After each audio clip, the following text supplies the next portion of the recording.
वही एक ऐसी देशभक्ति है जहां पे देशभक्ति के नाम पे लोगों को लूटा जा रहा है, आम जनता को लूटा जा रहा है। प्रधानमंत्री नरेंद्र मोदी ने अभी हाल ही में एक बयान दिया था कि पेट्रोल और डीजल का कम इस्तेमाल करें, फ्यूल है वो कम जलाएं। और आज जब खुद प्रधानमंत्री विदेश यात्रा पे चले गए हैं, जो ये कह रहे थे कि विदेश यात्राएं मत करो, और उनके जाते ही भारत में पेट्रोल और डीजल के जो दाम है वो 3 रुपए से भी ऊपर बढ़ गए हैं। गजब की देशभक्ति है भाई। मैं कुछ एक डाटा लेके आया हूँ। जो नेपाल के प्रधानमंत्री हैं, उन्होंने पेट्रोल पे 2 रुपए और डीजल पे 12 रुपए सस्ता किया है। वहीं अगर ऑस्ट्रेलिया की बात करें तो ऑस्ट्रेलिया के प्रधानमंत्री ने एक्साइज ड्यूटी को कम किया है और 17 रुपए तक पेट्रोल के दाम कम किए हैं ताकि आम जनता को इसका फायदा मिल सके। वहीं अगर मैं जर्मनी की बात करूं तो जर्मनी में भी 17 से 19 रुपए तक का पेट्रोल पे जो है वो उसका रेट है वो कम किया गया है लोगों के फायदे के लिए। और अगर ब्रिटेन की बात करें तो ब्रिटेन में भी तेल पे जो टैक्सेस थे उनको घटाया गया है ताकि वो जो भार है वो आम जनता पर न पड़े। लेकिन यहाँ भारत में क्या हो रहा है? भारत में इसका उल्टा हो रहा है,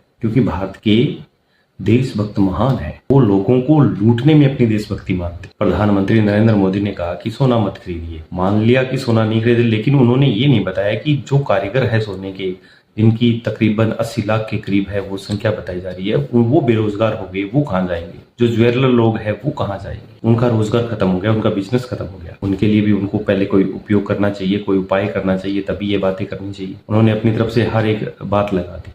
माना कि आपने कुछ बातें सही कही है, उनका उपयोग करना चाहिए, लेकिन दिखावा तो नहीं करे ना। अब बीजेपी के कुछ मंत्री है वो दिखावा कर रहे हैं, खुद साइकिल से चल रहे हैं, लेकिन पीछे पीछे उनकी इंपोर्टेड गाड़ियां वो चल रही है।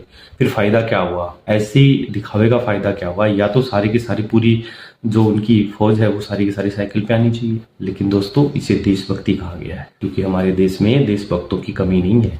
और हमारे देश में देशभक्ति की परिभाषा लोगों को लूटने की है। जो जितना लूटेगा वो उतना ज्यादा देशभक्त होगा। दोस्तों, आपका इसके बारे में क्या ख्याल है कमेंट में बताइएगा। और अगर आपको हमारे विचार अच्छे लगते हैं तो हमें लाइक कीजिए, और हाँ, सब्सक्राइब करना ना भूलें। जय हिंद, जय भारत।